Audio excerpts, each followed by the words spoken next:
ओम शांति। आज 18 अक्टूबर 2022 है। आज के स्लोगन से हम ये जानेंगे कि दैवी स्वरूप की स्मृति से हमारे अंदर कौन सी शक्ति आ जाती है और उस शक्ति का प्रभाव क्या होता है। आइए सुनते हैं आज का स्लोगन। अपने दैवी स्वरूप की स्मृति में रहो तो आप पर किसी की व्यर्थ नज़र नहीं जा सकती।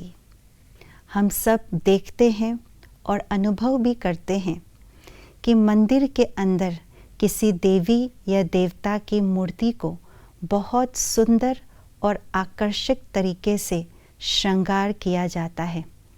उनको अलग अलग अलंकारों से सुसज्जित किया जाता है और इतना सुंदर और इतना आकर्षक होते हुए भी किसी की भी नज़र उन मूर्तियों को देख करके व्यर्थ नहीं जाती, कुदृष्टि नहीं होती।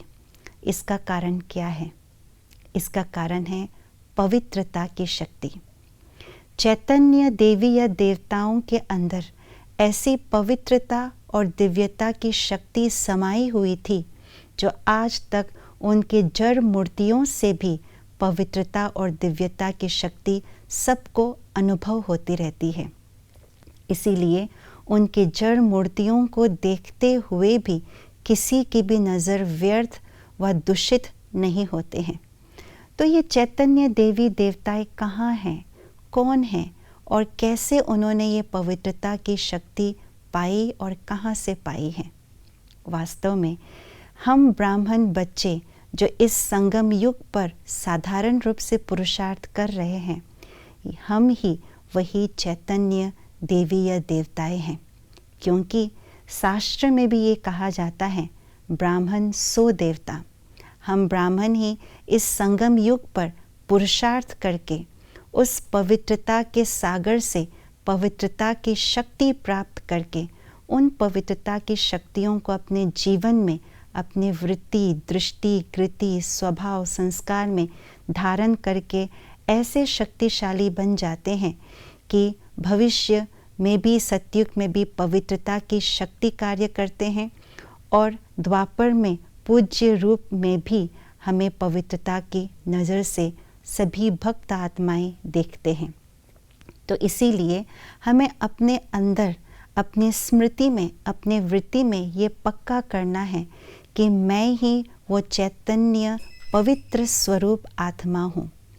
मेरे अंदर के पवित्रता की शक्ति प्रकंपन के रूप से चारों ओर निकल रही है और ऐसे शक्तिशाली प्रकंपन निकल रही हैं जो दूर से जो लोग देखते हैं उनकी वृत्ति को भी परिवर्तन कर देते हैं।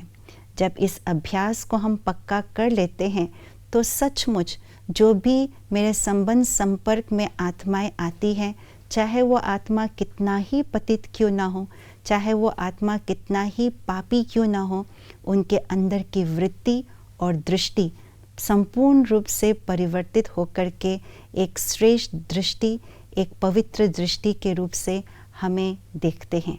इसलिए कहा, जब हम अपने दैवी स्वरूप की स्मृति में स्थित होते हैं तो दूसरों की कुदृष्टि हमारे ऊपर नहीं जाएगी, श्रेष्ठ दृष्टि ही रहेगी। ओम शांति।